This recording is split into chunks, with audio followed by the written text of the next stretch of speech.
बच्चों, मैं गंगा पांडे। स्वागत है आपका मेरे YouTube चैनल में। पिछली वीडियो में मैंने कांग्रेस प्रणाली, चुनौतियां और पुनर्स्थापना, जो पॉलिटिकल साइंस की सेकेंड बुक का 5th लेसन है, उसके इम्पोर्टेंट क्वेश्चन बताए थे। उसमें जो क्वेश्चन बचे थे उसी का पार्ट 2 आज मैं लेकर आई हूँ। तो आगे हम चलें उससे पहले मैं आपसे निवेदन करना चाहती हूँ, अगर मेरी वीडियो आपको अच्छी लगे तो प्लीज़ लाइक ज़रूर कीजिएगा और अधिक से अधिक शेयर कीजिएगा। और हाँ, पिछली वीडियो का लिंक देखने के लिए आप डिस्क्रिप्शन में जा सकते हैं। इसमें हमने जो पहला क्वेश्चन लिया है वो है सन 1971 के चुनाव में कांग्रेस पार्टी की जीत का क्या कारण था।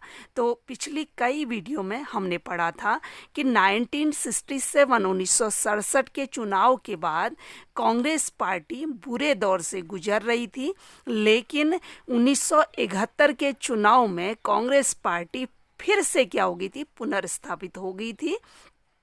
तो इसके पीछे सबसे बड़ा जो कारण था वो था इंदिरा गांधी का चमत्कारिक नेतृत्व, कांग्रेस की समाजवादी नीतियां, गरीबों के लिए, पिछड़ों के लिए जो नीतियां उन्होंने बनाई।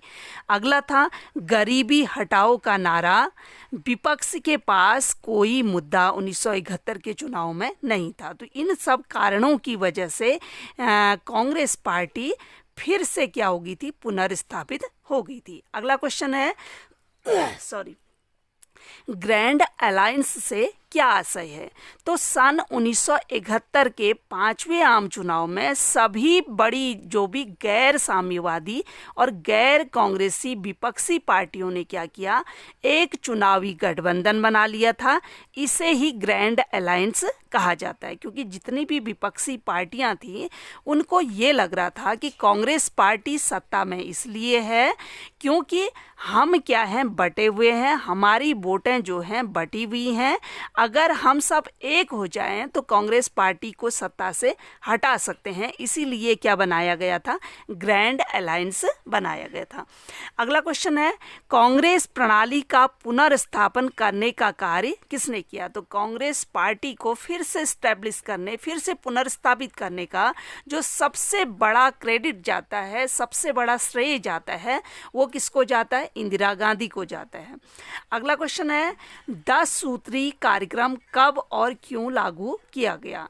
तो 10 सूत्री कार्यक्रम 1967 के चुनाव के बाद, जब कांग्रेस पार्टी बुरे दौर में चल रही थी, तो इंदिरा गांधी ने 10 सूत्री कार्यक्रम शुरू किया, जिसके बाद ही कांग्रेस को पुनर्स्थापित किया गया। ऐसी योजनाएं उस समय बनाई, ऐसी नीतियां उस समय बनाई कि 1971 में इंदिरा गांधी फिर से सत्ता में लौट आई और कांग्रेस फिर से क्या हो गई थी, पुनर्स्थापित हो गई थी।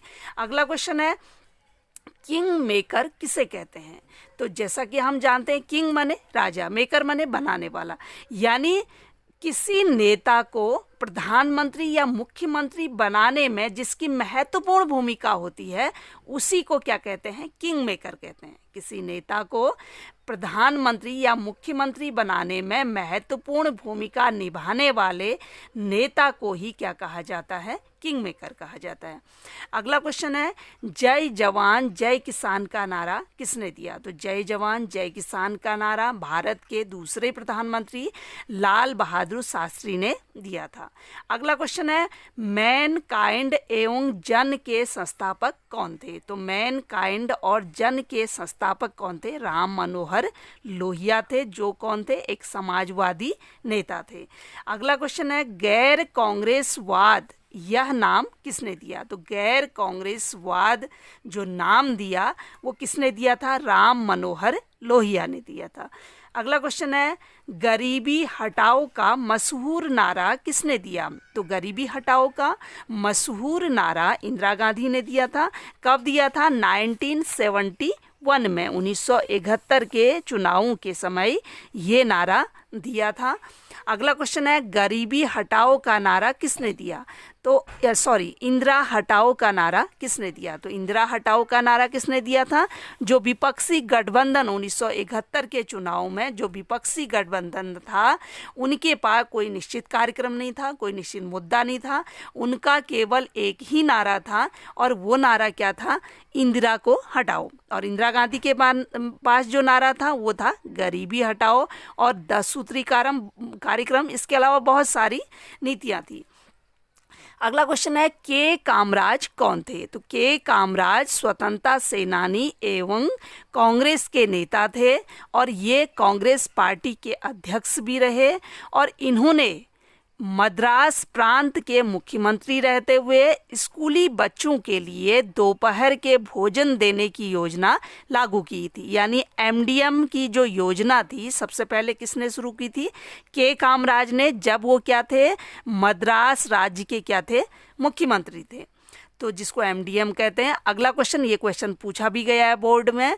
अगला क्वेश्चन है आधुनिक कर्नाटक का निर्माता किसे माना जाता है? तो आधुनिक कर्नाटक का निर्माता एस निजलिंगप्पा को माना जाता है, जो कांग्रेस पार्टी के क्या रहे थे? अध्यक्ष भी रहे थे। अगला क्वेश्चन है भारत के किस वित्त मंत्री का जन्म 29 फरवरी को हुआ था? तो भारत के मोरारजी देसाई जो प्रधानमंत्री भी रहे थे, इनका जन्म कब हुआ था? 29 फरवरी को हुआ था। तो आज की वीडियो में बस इतना ही। अगली वीडियो में हम फिर मिलेंगे। Thank you.